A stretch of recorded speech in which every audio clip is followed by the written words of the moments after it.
একদিন সবুজ জঙ্গলে খুব হইচই শুরু হলো। জঙ্গলের সব প্রাণী একত্রিত হয়েছে দৌড় প্রতিযোগিতা দিবে। মজার বিষয় হলো এখানে সবাই বলছে খরগোশই এই খেলায় জিতবে। খরগোশ তো দৌড়ের রাজা। কিন্তু সামনে এসে দাঁড়ালো শান্ত ছোট্ট কচ্ছপ। সে হাসি মুখে বলল, আমিও দৌড়াতে চাই।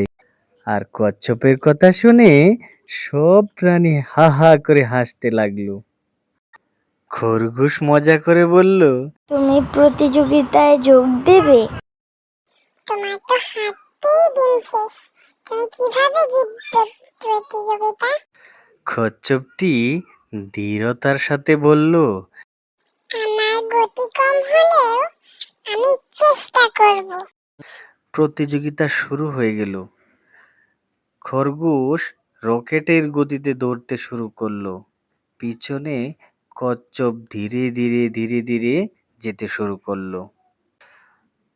খরগোশ দৌড়ে গিয়ে বসে ভাবলো, কচ্ছপের এত ধীরগতি, আমি যেটুকু এসেছি ও আমার কাছে আসতে অসম্ভব। আর কচ্ছপ জিতবেই কিভাবে? খরগোশটি বলল, ইস, জিতবে কচ্ছপ, আমি একটু ঘুমিয়ে নিই। ও আসতে থাকুক, আমি একটু ঘুমিয়ে নিই। এই বলে খরগোশটি একটি বড় গাছের নিচে শুয়ে পড়ল। কোমল শীতল হাওয়ায় খরগোশটি ঘুমিয়ে পড়ল।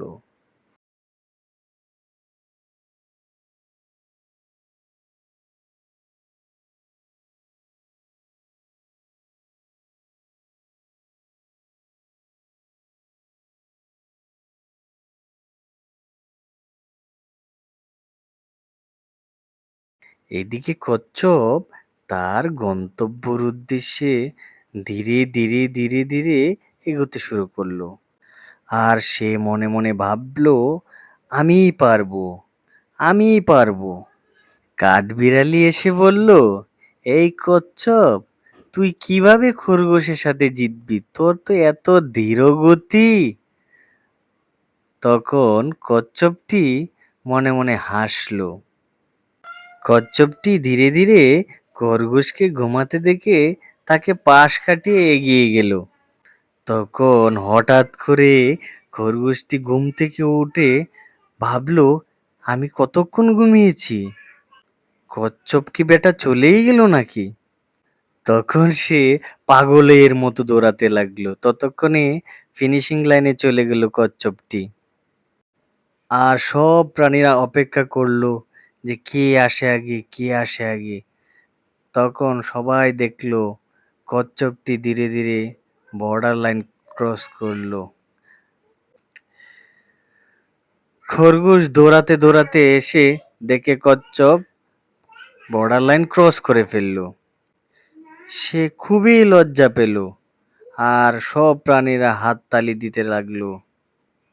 খরগোশ বলল, কচ্ছপ, তুমিই জিতে গেছো। আমি বেশি আত্মবিশ্বাসী ছিলাম। আসলে এটা ঠিক হয়নি আর আমার অলসতার কারণে আমি হেরেছি।